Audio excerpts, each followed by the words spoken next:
انسان پر ایک حقیقت کا انکشاف ہوا کہ یہ بات حق ہے، فوراً تسلیم کرے.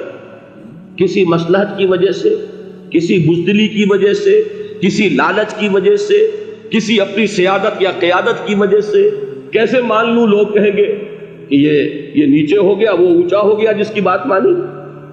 کسی وجہ سے رک گئے تو اللہ تعالیٰ اندر سے وہ جو استعداد ہے حق کو پہچاننے کی وہ سلب کر لیتے. وَنُقَلِّبُ أَفْئِدَتَهُمْ وَأَبْصَارَهُمْ، ہم الٹ دیں گے ان کے دلوں کو بھی اور ان کی آنکھوں کو بھی. کیوں؟ كَمَا لَمْ يُؤْمِنُوا بِهِ أَوَّلَ مَرَّةٍ، اس لیے کہ وہ پہلی مرتبہ جب انکشاف حق ہوا ہے وہ ایمان نہیں لائے. اس کا میں ایک واقعہ آپ کو سنانا چاہتا ہوں کہ کس طرح صحابہ کرام پر بھی وقتی طور پر یہ واقعہ اگر صحابہ کرام کا نہ ہوتا تو یہ حقائق سمجھ میں نہ آتے. غزوہ تبوک کے موقع پر یہ میں جملہ انکمپلیٹ رہ گیا، ضعف ایمان کا حملہ ہو جاتا تھا، نفاق کا نہیں معاذ اللہ، لیکن ضعف ایمانی کی اگلی منزل شروع ہو جاتی ہے نا، نفاق. یہاں جھوٹ بولنا شروع کیا، نفاق، جھوٹی قسمیں کھانی شروع کی، سیکنڈ سٹیج. اور جہاں مومنین صادقین سے بغض اور عداوت پیدا ہو گیا وہ تھرڈ سٹیج. تو وہ ضعف ایمان کا کیسے ہوتا ہے یہ حضرت کعب ابن مالک نے بڑی تفصیل سے بیان کیا ہے. غزوہ تبوک کے موقع پر جہاں منافقین نے آ کر جھوٹے بہانے بنائے، جھوٹی قسمیں کھائیں اور حضور سے ایگزمپشن لے لی، چھٹی لے لی، رخصت لے لی، وہاں 3 ایسے صحابہ بھی تھے جو مومن صادق تھے، لیکن وقتی طور پر شیطان نے انہیں ورغلایا. کیسے ورغلایا وہ سمجھ لیجیے.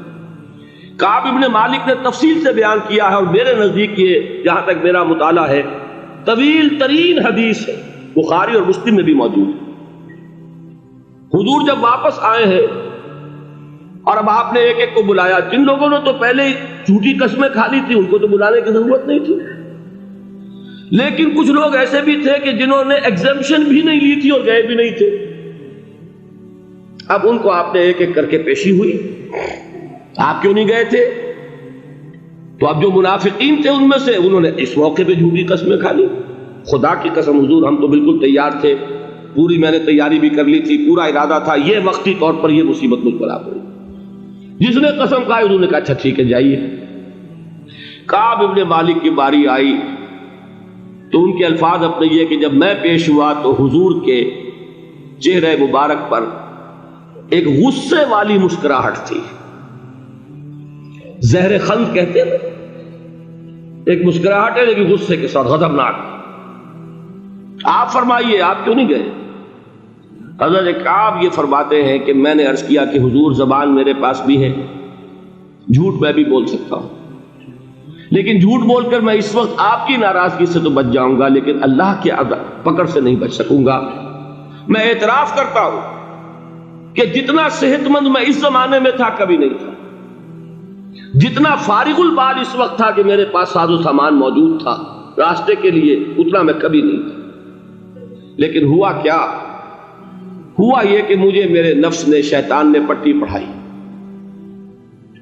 وہ پٹی کیا پڑھائی کہ حضور تو 30,000 کے لشکر کے ساتھ چلیں گے تو لشکر تو سلولی موو کرے گا نا، تمہارے پاس بڑی تکڑی، بڑی توانا صحت مند اونٹنی ہے، تم ذرا 2 دن بعد چلنا تیزی کے ساتھ اور حضور سے مل جانا، بس یہ تاخیر کا اربا. تو انہیں خیال آیا کہ ابھی 2 دن گھر کی ٹھنڈی چھاؤں ہے، میں یہاں پہ جو آرام ہے وہ کر لوں. مجھے جگر کا شعر یاد آیا ہے کہ تپتی راہیں مجھ کو پکاریں، دامن پکڑے چھاؤں گھنیری. ایک طرف فرض کی پکار ہے، اس میں تو ظاہر بات ہے کہ وہ تپتی راہیں ہیں، لا تنفروا فی الحر سنا چکا ہوا ہے. یہاں گھر میں، نخلستان میں، کھجوروں کی چھاؤں میں، اہل و عیال میں یہ ٹھنڈی چھاؤں جو ہے یہ پکڑ رہی ہے. بھائی 2 دن ٹھہر کے چلے جانا، ٹھیک ہے، کوئی نیت میں خرابی نہیں ہے نا. اس کے بعد پھر جب ابھی 2 دن اور ٹھہر جاؤ، یہ تو بڑا لمبا سفر ہے، ذرا تیز اور دوڑ لینا.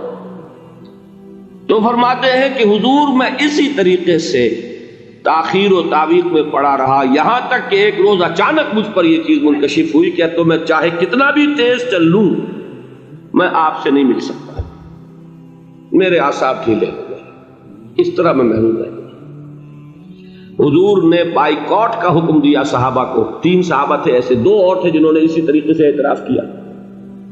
حضور نے حکم دے دیا کوئی ان سے گفتگو نہ کرے، سوشل بائیکاٹ، بڑی سخت سزا تھی جو دی گئی ہے، اس کی بڑی تفاصیل ہے، اللہ تعالیٰ شوق دے تو وہ حدیث پوری پڑھیے، میں نے تو 2 جمعوں میں ایک مرتبہ صرف اس ایک حدیث کو بیان کیا تھا، شاید کہیں کیسٹس ہوں میرے ہاں، ہمارے نمبر کوئی مجھے یاد نہیں ہے، لیکن یہ بڑی عجیب حدیث ہے۔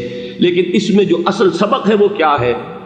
اس طریقے سے شیطان لے تو لال، تاخیر، تعویق، ابھی کیا جلدی ہے، ذرا اس کام سے فارغ ہو لو، ذرا پھر تلافی کر لینا، ذرا زیادہ زور سے کام کر لینا، یہ وہ چیز ہے کہ جو وہ تو خیر صحابی تھے بچ گئے، اگر وہاں جھوٹی قسم بھی کھا دیتے تو گئے تھے۔